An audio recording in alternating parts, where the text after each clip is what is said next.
The Valdorian Empire had been watching the galaxy for over 3,000 years. They were the kings of space, rulers of 12 different star systems, and masters of technology that could bend reality itself. Their ships moved faster than light. Their weapons could crack planets in half, and their cities floated in the clouds of gas giant worlds that would crush any normal being in seconds. So when their long-range scanners picked up a small blue planet in a quiet corner of the galaxy, they expected nothing special. Just another primitive world with creatures barely smart enough to make fire. But Earth was different in a way that made the Valdorians laugh until their multiple lungs hurt. Commander Thexal was the first to review the scans. He sat in his crystal, chair high above the capital city of Nexus Prime, watching the data flow across holographic displays that sparkled like captured starlight. His 4 eyes blinked in sequence as he processed what he was seeing. "By the void," he muttered, calling over his scientific team. "You need to see this." The humans were still using rockets that burned chemical fuel to barely escape their own gravity well. They fought wars with metal bullets and explosive devices. Their fastest computers worked at speeds the Valdorians had abandoned when their civilization was still young. It was like discovering a species that had just learned to make stone tools while living in an age of matter manipulation. Dr. Kuldar adjusted his sensor array and zoomed in on Earth's major cities. The aliens could see everything. The pollution hanging over human settlements, the massive machines digging scars into the planet's surface, the primitive vehicles crawling along stone pathways like insects. "Look at this," Kuldar said, his voice bubbling with amusement. "They're still burning fossil fuels for energy. They haven't even mastered basic fusion reactions and their space program. They celebrate reaching their own moon like it's some great achievement." The footage began spreading through Valdorian networks like wildfire. Citizens across 12 worlds gathered around viewing platforms to watch the amusing antics of these backward creatures. They watched humans argue in primitive assemblies, struggle with diseases that Valdorian medicine had cured millennia ago, and fight over resources that any advanced civilization could synthesize at will. "They're like children playing with sticks," laughed Admiral Rexmore during the weekly military briefing. "Their most powerful weapons couldn't scratch the paint on our smallest scout ship. They think nuclear fission is the height of destructive power." The entertainment value was incredible. Valdorian comedy shows began featuring human behavior as the height of backwards thinking. They showed clips of human wars where soldiers crouched behind metal barriers and shot at each other with projectile weapons. They highlighted human environmental problems, their struggles with poverty, their inability to work together even when facing extinction-level threats. But what really made the Valdorians howl with laughter was human space exploration. These creatures strapped themselves to controlled explosions just to reach orbit, then celebrated like they had conquered the universe. Their International Space Station, which humans considered a marvel of engineering, looked like a tin can held together with wire and hope. "We should make contact," suggested Ambassador Kelthon during one of the council sessions. "Not for diplomacy, you understand, for research. Think of what we could learn about primitive species psychology by observing their reactions to true advancement." The idea caught on quickly. The Valdorians began planning what they called the primitive contact experiment. They would descend from the heavens like gods, demonstrate their overwhelming superiority, and record how these simple creatures reacted. It would provide excellent data for their xenobiology databases and endless entertainment for their citizens. They prepared their most impressive ships, loaded with technology that could manipulate gravity, disable any primitive electronics, and create spectacular light shows in planetary atmospheres. The plan was to make humanity understand their place in the cosmic order, as amusing pets in a universe ruled by their betters. The Valdorian Broadcasting Network began advertising the upcoming event as the entertainment spectacle of the century. "Watch as primitive beings encounter true civilization for the first time," the advertisements proclaimed. "See their crude weapons fail against superior technology. Witness their leaders beg for mercy from their obvious superiors." Betting pools opened across Valdorian space. Citizens wagered on whether humans would attack first, surrender immediately, or simply collapse from shock when faced with genuine Advanced technology. The odds heavily favored immediate surrender. After all, what could these primitive beings possibly do against masters of quantum field manipulation and dimensional engineering? As the Valdorian fleet prepared for departure, their scientists made final observations of Earth. They noted human military installations, cataloged their weapon systems, and dismissed everything they saw as laughably inadequate. These creatures had never faced anything more advanced than their own crude technology. They had no concept of what real power looked like. The stage was set for what the Valdorians expected would be the most amusing first contact in galactic history. They had no way of knowing they were about to encounter something far more dangerous than advanced technology. They were about to meet a species that had spent its entire existence learning how to survive against impossible odds. 6 months after, the Valdorians finished their preparations. Earth's morning sky suddenly blazed with colors that had never been seen before. Massive ships descended through the clouds like floating mountains, their hulls shimmering with energy fields that made the air itself seem to dance. Every television screen, radio broadcast, and internet connection on the planet suddenly displayed the same message in perfect, crystal-clear language. Attention, inhabitants of the third planet. We are the Valdorian Empire. We have decided your species is worthy of our attention.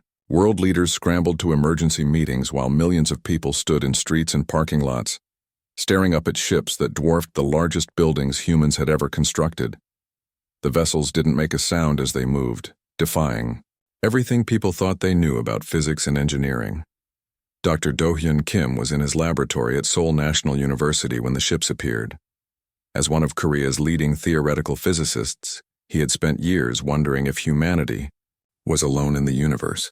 Now he had his answer, and it terrified him more than he had ever imagined possible.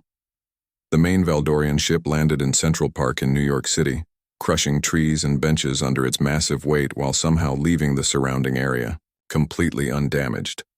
Government officials from around the world rushed to the scene as news crews broadcast every moment live to a global audience of nearly 8 billion people. Ambassador Kelthon emerged from the ship like a nightmare made real. He stood nearly 10 feet tall, with 4 arms that moved with unsettling grace and skin that seemed to shift colors in the sunlight.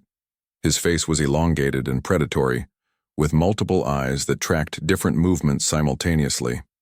When he spoke, his voice carried the casual contempt of someone addressing insects.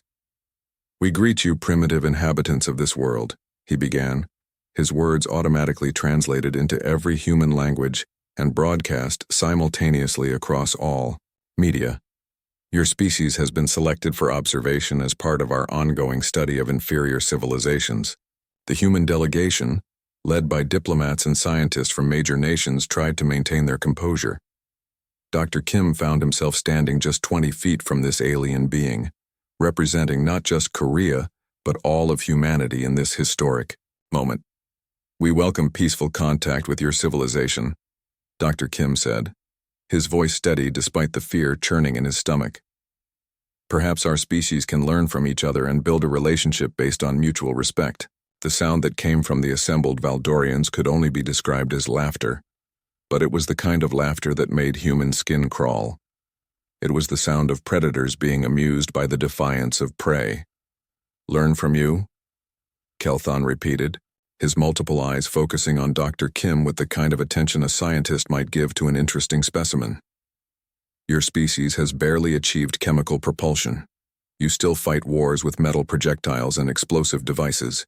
Your most advanced computational systems operate at processing speeds we abandoned when our civilization was in its infancy." To prove his point, Kelthon raised one of his 4 hands and gestured casually toward the sky. Every satellite orbiting Earth suddenly went dark. GPS systems failed, communications networks crashed, and the International Space Station simply stopped responding to ground control. Fighter jets scrambled from military bases around the world, their pilots pushing the most advanced aircraft humanity had ever built to their absolute limits. The jets screamed through the atmosphere at twice the speed of sound, loaded with the most sophisticated missiles and electronic warfare systems human engineering could create. They might as well have been throwing rocks at the ocean. As the jets approached the Valdorian ships, their engines simply stopped working. Not damaged, not destroyed. They just stopped. Pilots found themselves gliding in multi-million-dollar pieces of dead metal, forced to eject or attempt emergency landings while their weapon systems displayed nothing but error messages. Your defensive capabilities are adorable, Kelthon observed, watching the disabled aircraft fall from the sky like leaves. We could destroy your entire military infrastructure without firing a single shot. Your nuclear weapons, which you consider the height of destructive power, produce energy releases we use to power small household appliances.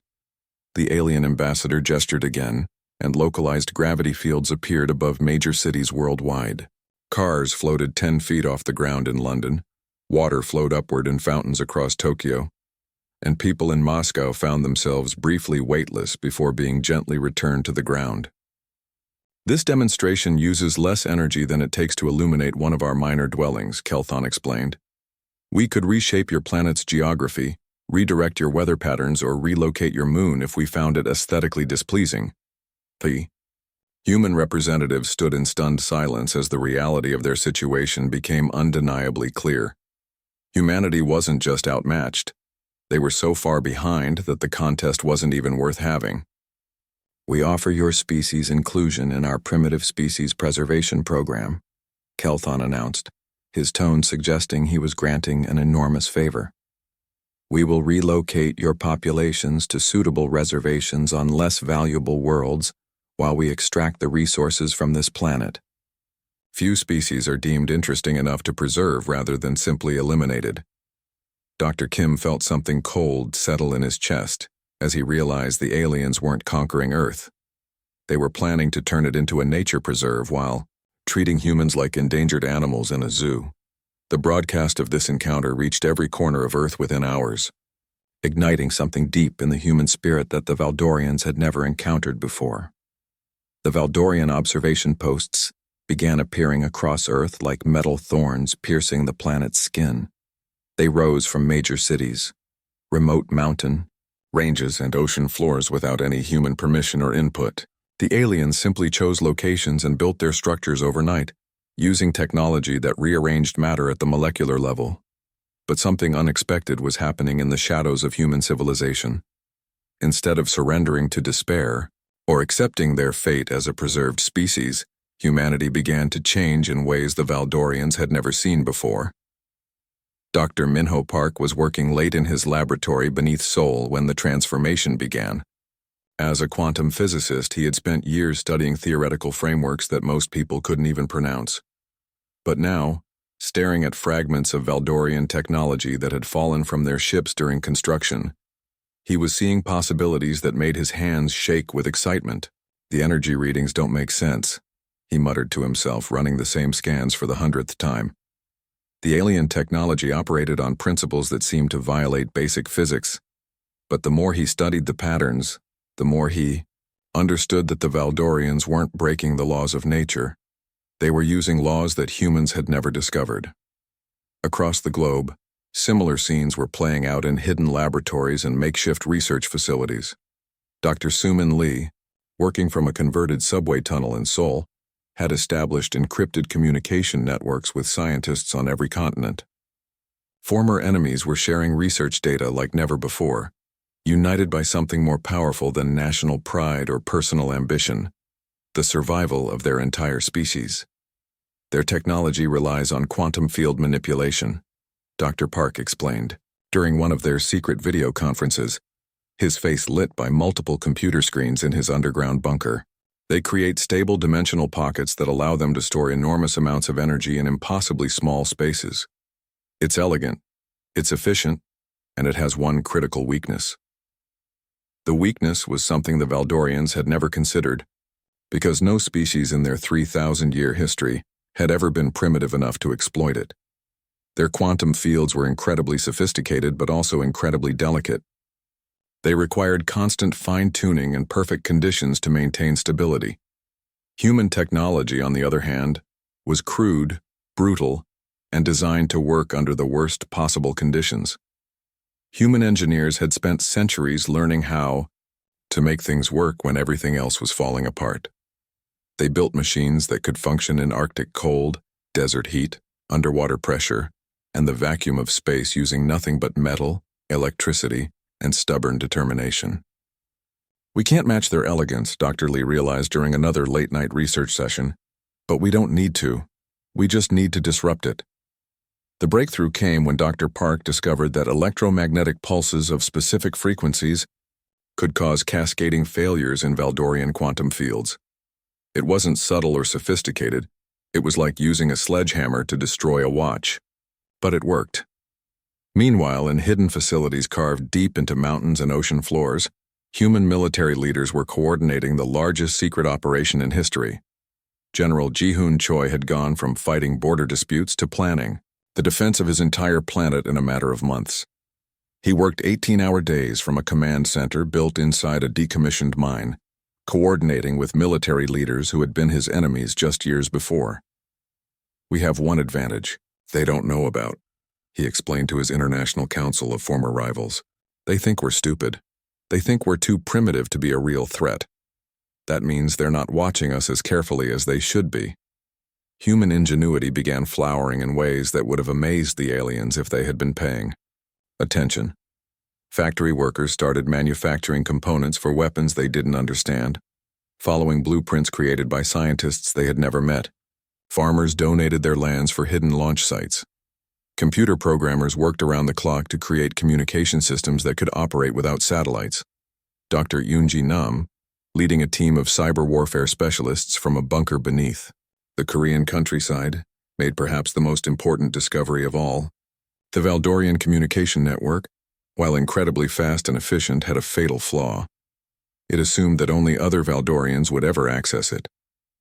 "Their security is based on technological superiority," she explained to her team of hackers and programmers.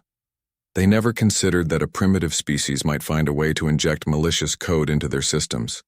It's like they built the most sophisticated lock in the universe, but forgot to put it on the door."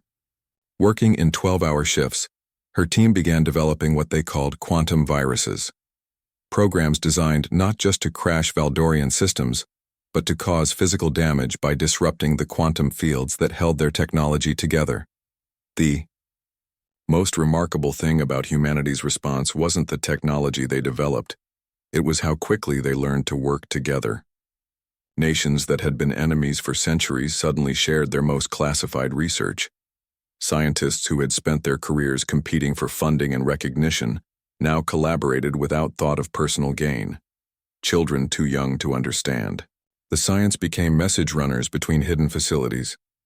Elderly citizens used their retirement savings to fund research projects. Artists and writers created coded messages that looked like entertainment, but actually carried technical specifications between research teams. The Valdorians, comfortable in their observation posts and amused by what they saw as primitive panic, had no idea that beneath their feet, humanity was preparing something that would shake their empire to its foundations. The attack began on a Tuesday morning at exactly 2 p.m. Greenwich Mean Time. For months, humanity had been preparing in secret, building weapons in hidden factories and establishing launch sites in places the Valdorians would never think to look. Old missile silos, abandoned mines, even modified shipping containers hidden in forests across every continent. Dr. Minho Park sat in his underground command center beneath Seoul, watching countdown timers from around the world synchronize on his screen. His hands were steady now, despite knowing that the next few hours would determine whether humanity survived as a free species or spent eternity in alien reservations. "All stations report ready," came the voice of General Ji-hoon Choi through encrypted channels.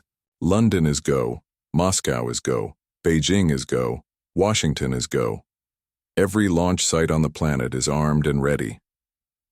The beautiful thing about humanity's plan was its simplicity. While the Valdorians had spent millennia perfecting elegant solutions, humans had learned to solve problems with brute force and determination. Their quantum scramblers weren't sophisticated pieces of technology. They were electromagnetic sledgehammers designed to smash the delicate quantum fields that Valdorian technology depended on. "Execute Phase 1, Dr. Park commanded. Across Earth, modified missiles streaked toward the sky from hundreds of hidden locations. These weren't the chemical rockets that had amused the Valdorians during first contact. These were weapons specifically designed to carry quantum disruption devices to their targets. They looked primitive from the outside, but their payload contained humanity's most advanced discovery. In the Valdorian observation post floating above Sol, Commander Thexal was reviewing daily reports when his sensors detected the approaching projectiles. His four eyes blinked in sequence, more puzzled than concerned. Are these creatures still trying to attack us with their chemical propulsion systems? He wondered aloud to his subordinates. Their weapons cannot even penetrate our basic deflector screens, but as the first missiles reached their targets, something unprecedented happened. The quantum scramblers activated, sending carefully tuned electromagnetic pulses directly into the heart of Valdorian shield generators. The aliens watched in growing confusion as their instruments began displaying error messages they had never seen before. Impossible, Thexal muttered, his clawed hands dancing across control surfaces that were no longer responding properly. Our quantum matrices are destabilizing. This cannot be happening. But it was happening, and it was happening fast. The observation posts, stripped of their protective fields, suddenly found themselves vulnerable to something they had never considered: Earth's atmosphere. These structures were never designed to operate without quantum field support. As their shields collapsed, atmospheric friction began tearing apart hulls that had been held together by manipulated space-time. One by one, Valdorian observation posts across Earth began burning like falling stars, their exotic materials unable to maintain cohesion without the quantum fields that gave them structure. The aliens inside these stations had seconds to realize what was happening before their supposedly indestructible fortresses became flaming debris scattered across human cities. Phase 1 successful, reported Dr. Sumin Lee from her command post. All observation posts are down. Beginning Phase 2 immediately. Phase 2 was Dr. Yunji Nam's masterpiece. For months, her team had been studying the Valdorian communication network, learning how their faster-than-light data transmission worked. The aliens used quantum entanglement to send information instantly across vast distances, never imagining that a primitive species might find a way to hijack their own system. Initiating network infiltration, Dr. Nam announced from her cyber warfare center. Her fingers moved across keyboards with practiced precision, uploading programs that looked like simple data packets but carried payloads designed to cause catastrophic system failures. The quantum viruses spread through Valdorian networks at the speed of light, traveling from Earth to the furthest reaches of their empire in seconds. These weren't ordinary computer viruses that just crashed software. They were programs designed to cause physical damage by disrupting the quantum fields that held Valdorian technology together at the molecular level. On Nexus Prime, Admiral Rexmore was in the middle of a routine strategy meeting when every system in his command center began displaying critical failure warnings simultaneously. The quantum viruses were spreading through their networks like digital wildfire, causing equipment to literally fall apart as the forces holding atoms together became unstable. "What is happening?" Rexmore demanded, his voice rising to a shriek as the walls of his command center began developing cracks that spread like spider webs. "How are these primitives affecting our core systems?" The answer was terrifyingly simple. The Valdorians had built their entire civilization on the assumption that they would always be the most advanced species in any conflict. Their security systems were designed to prevent other advanced civilizations from accessing their networks, not to stop crude electromagnetic attacks from beings they considered barely intelligent. Across 12 star systems, Valdorian ships, space stations, and planetary defense grids began experiencing cascade failures. Their elegant technology, dependent on perfectly maintained quantum fields, started unraveling as the disruption signals spread through every connected system. The irony was perfect. The same communication network that allowed the Valdorians to coordinate their vast empire became the delivery system for their destruction. Their faster-than-light communications meant that humanity's attack reached every corner of Valdorian space almost simultaneously. Dr. Park received the final transmission from Ambassador Kelthon, just as Valdorian civilization began its collapse. The alien's voice, crackling with static and desperation, carried none of its former arrogance. "Stop this madness," Kelthon pleaded. "You do not understand the consequences of what you have done. Our worlds will die without our technology. Billions of our people will perish."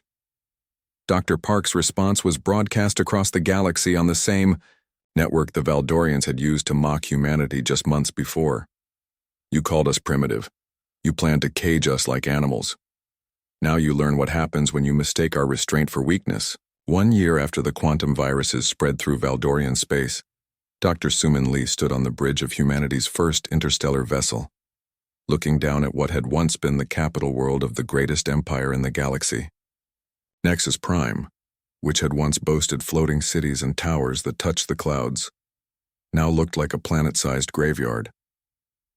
The journey to reach this world had taken months, even with the modified Valdorian faster-than-light technology that human engineers had reverse-engineered from the wreckage of observation posts. Dr. Lee had volunteered to lead the first expedition to survey the aftermath of humanity's retaliation, though nothing could have prepared her for what they discovered.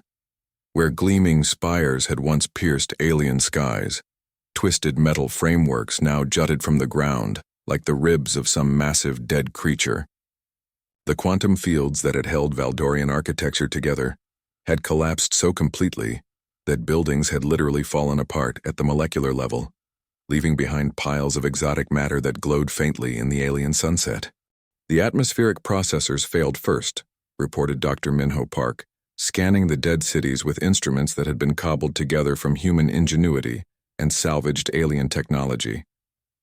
Without quantum field stabilization, their artificial atmosphere began dissipating into space. Most of the population died from oxygen deprivation before the infrastructure completely collapsed. The team walked through streets that had once bustled with millions of Valdorian citizens.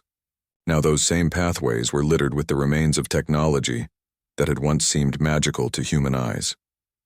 Transport vehicles that had floated effortlessly through the air lay scattered like broken toys, their anti-gravity systems reduced to inert metal and crystal fragments. They found survivors, but not many. Small groups of Valdorians huddled in the ruins of their once great civilization, struggling with problems their species hadn't faced in thousands of years. Without their quantum technology, they couldn't synthesize food, purify water, or even maintain basic shelter. They were learning what it meant to be vulnerable in a universe that didn't care about their former greatness. Dr. Lee approached one group of survivors carefully, her universal translator picking up their weak communications. These beings who had once mocked humanity for burning fossil fuels were now desperately trying to start fires with primitive friction methods, their forearms shaking from hunger and exhaustion. "We never learned," whispered one of the Valdorian survivors, his multiple eyes focusing on Dr. Lee with a mixture of fear and desperate hope. "For 3,000 years our machines did everything for us. We forgot how to survive without them. We forgot how to work with our hands, how to grow food, how to build shelter. You took away our technology and we remembered that we had forgotten how to live." The irony wasn't lost on any of the human expedition members. These aliens who had considered humanity primitive because they still knew how to farm, build, and create with their own hands were now starving, because they had lost those same essential skills generations ago. General Ji-Hoon Choi, now serving as Earth's first Minister of Galactic Affairs, had accompanied the expedition to establish humanity's official position regarding the fallen empire. He stood in what had once been the Valdorian High Command, where Admiral Rexmore had planned the humiliation of Earth just months before. "We're not conquerors," he announced to the assembled survivors and the recording devices that would broadcast his words across known space. "We're not here to occupy your worlds or enslave your people. We're offering you the same choice you offered us: placement in a species preservation program." But humanity's version was different. Instead of forcing the Valdorians into reservations, while stripping their worlds bare, human relief teams began arriving with basic supplies, medical aid, and, most importantly, teachers. Former enemies found themselves learning how to grow food, purify water, and build shelter using methods that required no advanced technology whatsoever. Dr. Yoonji Nam, who had led the cyber warfare team that brought down the Valdorian networks, now found herself running educational programs for alien refugees. She taught former masters of quantum mechanics how to wire basic electrical circuits and repair simple machines using nothing but metal tools and human ingenuity. The hardest part isn't the technical knowledge, she explained to her students, watching as Valdorian scientists struggled to understand concepts that human children learned in elementary school. The hardest part is accepting that simple solutions can be just as effective as complex ones. Your civilization forgot that survival skills matter more than elegant equations. The transformation was remarkable to witness. Valdorians who had once floated between worlds in ships that bent space-time were now learning to build water pumps and repair combustion engines. They discovered muscles they had forgotten they possessed as they worked to clear debris and construct basic shelters. News of the Valdorian collapse spread throughout the galaxy faster than their former empire had ever expanded. Other alien civilizations, many of whom had also looked down on primitive species, suddenly found themselves re-evaluating their assumptions about technological superiority. The Zephyrian Collective, which had been planning their own expansion into human space, quietly canceled their invasion fleets and sent diplomatic envoys instead. The crystalline hegemony, whose crystal-based technology had seemed unassailable, began developing backup systems that didn't rely solely on their advanced materials. Dr. Lee often returned to stand in the ruins of Nexus Prime, not in triumph, but in contemplation of how quickly civilizations could fall when they forgot the basics of survival. The Valdorians had built an empire that spanned stars, but they had forgotten to build the resilience that comes from remembering your humble beginnings. Power without wisdom, advancement without humility, she would tell the students who came to study the ruins. This is what happens when you forget that intelligence means nothing if you can't adapt when everything falls apart. The galaxy had learned a lesson written in the ashes of arrogance, and humanity stood ready to teach it to anyone else who needed reminding.